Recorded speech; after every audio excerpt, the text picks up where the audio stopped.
Hello traders. Welcome to trading cycle. कुछ 2-3 दिनों से वीडियो नहीं बना पाया मैं। अभी मंडे के लिए हम देखते हैं कि बैंक निफ्टी क्या कर सकता है। तो बैंक निफ्टी बार बार रिजेक्शन ले रहा है, जहां से पहले इसने सपोर्ट लिया हुआ था। यहाँ पर सपोर्ट है क्लियर, यहाँ पर सपोर्ट है, यहाँ सपोर्ट है। अब ये बार बार ऊपर जाने का ट्राई करता है, इसको रिजेक्शन मिलता है, नीचे आता है, फिर अगेन ट्राई किया इसने यहाँ पर और फिर ये नीचे की तरफ आ गया। तो क्लियरली ये रिजेक्शन को निकालना अभी बैंक निफ्टी के लिए जरूरी हो गया है। यहाँ पर एक बार, दो बार, तीन बार, अगर ये पॉइंट को ये निकाल लेता है, गैप अप अगर ओपन होता है, यहाँ से क्विकली आपको मूवमेंट दिख जाएगा यहाँ तक का। और अगर गैप अप ओपन ना होके फ्लैट ओपन होता है तो इसको थोड़ा स्ट्रगल करना पड़ेगा, फिर एक बार रिजेक्ट कर सकता है, उसके बाद ये ट्राई कर सकता है। तो हमको इस जोन के बाहर निकलना है, तो हम यहाँ पहुंच सकते हैं, देन यहाँ तक पहुंच सकते हैं।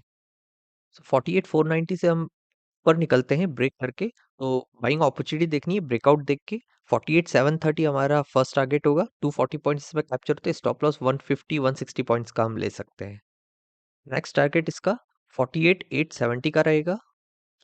इसमें 380 पॉइंट्स कैप्चर होते हैं। यहाँ का हमने टारगेट रखा है ये टॉप का। यहाँ पर सेलर्स के स्टॉप लॉसेस रखे होंगे, यहाँ यहाँ यहाँ, तो ये हिट करने आ सकता है। फर्स्ट टारगेट हमारा ये वाला है।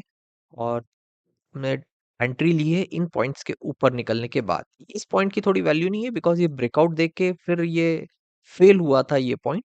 इसलिए हम लोग मेन जो जहां पर प्रॉब्लम्स आ रहा है बैंक निफ्टी को, वो ये वाला पॉइंट है। तो इसलिए हम लोग इसकी एंट्री यहाँ पर देख रहे हैं और ऐसा करके ये ऊपर की तरफ ऐसे निकलना इसके चांसेस हैं। गैप अप अगर ओपन हो जाता है यहाँ कहीं, तो इसका क्विकली हम देख सकते हैं कि ये ऊपर गया और फिर नीचे आया, तो वहां हमारा एंट्री भी मिल जाएगी और हमारा टारगेट भी अचीव हो सकता है गैप अप ओपन होने पर। अगर ये गैप अप ओपन नहीं होता है और फ्लैट ओपन होता है, तो ये थोड़ा स्ट्रगल करेगा यहाँ पर, फिर नीचे आ सकता है, फिर स्ट्रगल किया ऐसा करके फिर ये ऊपर की तरफ जा सकता है। शॉर्टिंग अभी हम लोग इसमें क्विकली नहीं देख सकते, रिसेंट शॉर्टिंग की कोई अपॉर्चुनिटी नहीं है। यहाँ पर हम लोग देख सकते हैं क्लियरली ये सपोर्ट ले रहा है, यहाँ सपोर्ट है, यहाँ सपोर्ट, सपोर्ट एंड सपोर्ट। अब जब तक ये आज के लो को, जो इसने फ्राइडे को लो बनाया, उसके नीचे नहीं जाता, तब तक हमें ये लेवल, अगर इसको डेली कैंडल पे देखते हैं हम लोग, तो यहाँ पर ये ग्रीन कैंडल का लो के आसपास अगर हमको आना है, इसको आज का लो जो फ्राइडे को लो लगाया है इसने 48,078, उसके नीचे निकलना पड़ेगा, तब ये 47,800 जो हमने पहले भी डिसाइड किया था वो लेवल आ सकता है। इसकी शॉर्टिंग अभी दूर है, बट देख लेते हैं।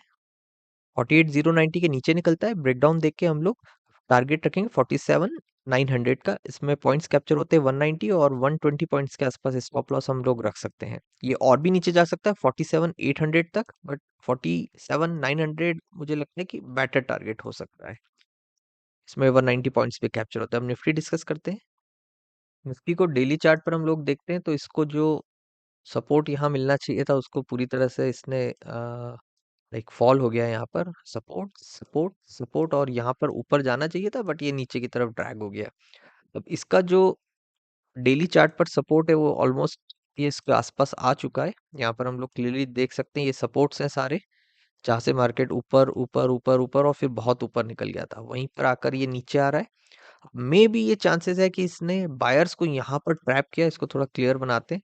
ये जो ट्रेंड लाइन है, इसमें यहाँ पर बायर्स थोड़े से ट्रैप हो गए। अब क्या होता है, गैप डाउन ओपन होता है ना, तो फिर बायर्स पूरी ताकत नहीं लगा पाते हैं और सेलर्स थोड़ा सा डोमिनेट करने लग जाते हैं। अगर ये गैप डाउन ओपन होना बंद हो जाए, तो थोड़ा सा बायर्स पावर लगा के इसको, क्योंकि इसका एंगल बाइंग साइड सेलर्स को सपोर्ट नहीं करता है। एंगल अगर हम लोग यहाँ देखें तो क्लियरली ये फॉलिंग वेज की तरह है।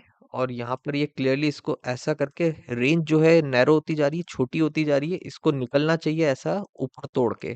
बट गैप डाउन ओपन हो जाता है तो सेलर ज्यादा डोमिनेट करने लगते हैं। तो इसमें थोड़ा सा सेलिंग की अपॉर्चुनिटी, अब ये इस लेवल तक हम लोग सोच सकते हैं कि यहाँ आ सकता है, तो थोड़ा बहुत ही गैप अब बचा हुआ है। उसके बाद नीचे निकलता है तो फिर हम लोग ये लेवल पे आते हैं यहाँ पर। बट अब वो लेवल्स दूर है, तो शॉर्टिंग का आई थिंक डिस्कस करने का सेंस नहीं है। और यहाँ तक अगर हम लोग पहुंचते भी हैं 21,840 850 के आसपास, तो मुझे लगता है कि इसको आज का जो इसका लो है वो ब्रेक करना पड़ेगा, तो भी काम शायद ना बने। मैं इसका लेवल मार्क करता हूँ। 22,070 के नीचे निकलता है तो ब्रेकडाउन देख के हम लोग एक शॉर्टिंग अपॉर्चुनिटी देख सकते हैं। 21,850 हमारा मेन टारगेट होना चाहिए। 220 पॉइंट्स इसमें कैप्चर होते हैं, तो स्टॉप लॉस थोड़ा बड़ा तो लेना पड़ेगा। 110 पॉइंट्स के आसपास का स्टॉप लॉस। बीच में 21,950 आता है, जिस लेवल पे हम लोग इसको निफ्टी को टर्न होते हुए ऊपर की तरफ देख सकते हैं। तो ये हो सकता है 950 से ये ऊपर की तरफ जाए, बट मेन टारगेट 21,850 रहेगा। और हो सकता है कि ये सेलर्स अब ट्रैप हो चुके हो, तो ये थोड़ा बहुत ऊपर नीचे दिखा के हमको ऊपर ही निकल जाए। तो बेस्ट अपॉर्चुनिटी देखना बहुत जरूरी है। प्रॉपर ये लेवल ब्रेक हो, इसको सस्टेन हो नीचे की तरफ, ऊपर बिल्कुल नहीं जाए, ब्रेकडाउन दे और क्लियरली ट्रेंड में हो, तो ही हम लोग ब्रेकडाउन पे फिर शॉर्ट करेंगे। यहाँ कहीं ये यहाँ पर सपोर्ट ले लिया, यहाँ ब्रेक हुआ तो फिर ये 950 एंड 850 की तरफ जा सकता है। अब इसका बाइंग देखते हैं। बाइंग के लिए तो ये क्लियरली मुझे ड्रैग होता हुआ दिख रहा है, नीचे आया, थोड़ा सा ट्राई किया, फिर ड्रैग हुआ। अब क्या चांसेस है ना कि जब तक ये लेवल, ये पूरा जोन ही ऊपर की तरफ क्लियर नहीं करता है, जब तक मैं एक्सपेक्ट ही नहीं कर सकता कि ये ऊपर जाए। यहाँ पर सेलर्स बहुत फाइट हुआ सेलर्स बायर्स का, बट यहाँ सेलर्स बैठे हुए हैं अच्छे लेवल पे और उन्होंने ड्रैग कर दिया नीचे। फिर यहाँ बायर्स ने ट्राई किया ऊपर आने का, ये यहाँ ट्राई, फिर ये ट्राई, ऐसा कुछ ट्राई करें और फिर ये ऊपर की तरफ आए, तो यहाँ पर निफ्टी को ब्रीथ लेने के लिए जगह मिल जाएगी और ये फिर ये लेवल्स और ये लेवल्स पे आ सकता है। अगर इसके टॉप पर भी आना है तो भी इसको ये लेवल, अगर इसको मैं ये कह रहा हूँ कि इस टॉप पर भी आना है तो भी ये लेवल्स निकालना पड़ेंगे आपको बायर्स को, और इन पे तगड़ा फाइट करना पड़ेगा, तब आप इस लेवल पे आने देंगे सेलर्स। तो हमारे जो बाइंग लेवल होंगे वो 270 280 290 के आसपास ही होंगे। 300 के बहुत क्लोज जब ये आएगा तो हम लोग एक्सपेक्ट कर सकते हैं कि ये 450 के आसपास पहुंचे। तो लेवल में मार्क करता हूँ, 22,290 के ऊपर निकलता है, ब्रेकआउट देख के बाइंग अपॉर्चुनिटी देखकर 22,450 तक हम टारगेट रखेंगे। 160 पॉइंट्स इसमें कैप्चर होते हैं। Stop loss max to max 90 90 points के आसपास रख सकते हैं। 1:1.7 का आरआर रेशियो बन रहा है। रीजन सिंपल है, ये जोन को क्लियर करे तो फिर इस जोन पर बायर्स लेकर आए। इस बीच अगर ये गैप अप ओपन होता है, ऊपर जाता है और फॉल कर जाता है, वो भी चांसेस हो सकते हैं।